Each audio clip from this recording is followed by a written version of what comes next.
Assalamu alaikum wa rahmatullahi ta'ala wa barakatuhu. Barkanmu da yau, barkanmu da sake saduwa da ku a daidai wannan lokaci. A yau za mu yi maganganu akan wannan babbar jaruma da kuke gani mai suna Nafisa Abdullahi da kuma wannan babbar jaruma da kuke gani kamar haka wato Fatiwasha.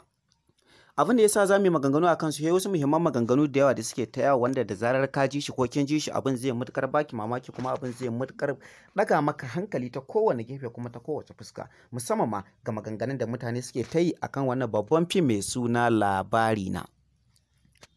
Akwai babban dalilin da isa wannan babbar jaruma da kuke gani kamar haka wato Nafisa Abdullahi ta fita daga cikin wannan fim mai suna Labarina, sai dai wasu daga cikin ku sun san dalili wasu kuma daga cikin ku ba su san dalili ba, amma dai a yanzu ana daf da dawowa wannan babban fim mai suna Labarina wanda a yanzu aikinsa ya yi nisa kuma ana ci gaba da gudanar da aiki a cikin wannan babban kamfani wato mai suna Saira Movies.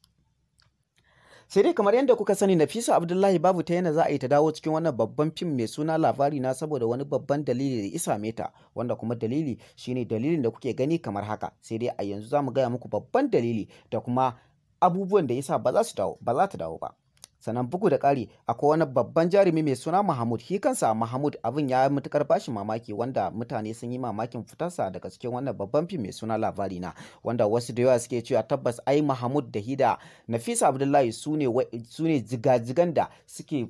tafi da wannan babban fim, wanda kowa ya san da cewa Mahmud yana taka muhimmiyar rawa wanda aka fi sani da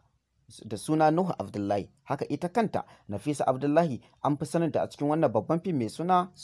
Sumayya. A yanzu a wannan lokaci za mu fayyace muku babban dalilin da isa Nafisa Abdullahi ta fita daga cikin fim din. Haka zalika za mu fayyace muku babban dalilin da isa wannan babban jarumi mai suna Nuhu Abdullahi wanda kuka fi sani da Mahmud ya fita daga cikin wannan fim mai suna Labarina. Labari ne dogo kuma labari ne mai tsayi, amma a yanzu a wannan lokaci za mu gajarce muku shi cikin kankanin lokaci wanda da zarar kaji ko kin ji abin zai matukar baka mamaki kuma abin zai matukar daga miki hankali wanda ku da kanku za ku so ku ji dalilin da yasa hakan ta faru. Akwai su manya-manyan mutane da suka fito cikin social media suke ta faɗa maganganun da basu dace ba dangane da fitar wannan babbar jaruma mai suna Nafisa Abdullahi cikin wannan babban fim mai suna Labarina, inda suke cewa tabbas akwai wata rahin jituwa da ta faru, inda wasu suke cewa ai an yi faɗa ne tsakanin Nafisa Abdullahi da Aminu Saira, inda wasu kuma da yawa suke cewa a ba faɗa suka yi ba, kawai da rahin jituwa suka samu tsakanin Nafisa Abdullahi da kuma Naziru Sarkin Waka, inda wasu kuma suke cewa a'a ba wai faɗa bane, kawai dai kuɗin da ake bata ne ya gaza, wato ba a bata isassun kuɗaɗen da ya kamata a ce tana ci gaba da rayuwa da su. Kuma duk da cewa kowa ya san da cewa Nafisa Abdullahi babbar mai kuɗi ce kuma ta bunƙasa a ƙasar Hausa, wato ana ji da ita a cikin jaruman matan Kannywood ta ɓangaren kuɗi. Sai dai kuma wasu da yawa sukan ce a'a ba wannan ne dalilin ba, dalilin alan shine Naziru ne yake kawo mata wasa da kuma raini, wanda ita kuma ta ga cewa ba za ta iya jura hakan ba domin tana tunanin cewa tabbas ta fi Naziru kuɗi nesa ba kusa ba, inda wasu da yawa sun yi mamakin hakan, wasu kuma da yawa har yanzu suna kan mamakin hakan, wasu kuma ko mamakin hakan ba su yi ba.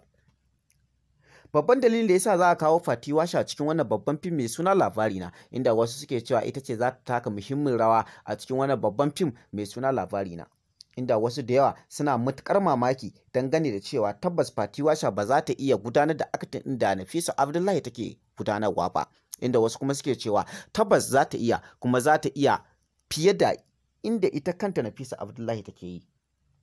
Haka dai mutane suke ta cece kuce, sai dai a yanzu bari mu tuttufa albarkacin bakin mu dangane da abubuwan da yasa Nafisa Abdullahi ta bar wannan fim, kuma dangane da yasa dalilin da isa shi kansa Mahmud ya bar wannan fim. Sai dai a yanzu za mu ce ku ci gaba da bibiyon mu a cikin wannan YouTube channel ɗin mai suna AA Kasada TV. Ku yi subscribing kana ku danna ƙararrawa domin dukkanin abin da muka samu kuma ku same shi, domin farin cikin ku shine namu.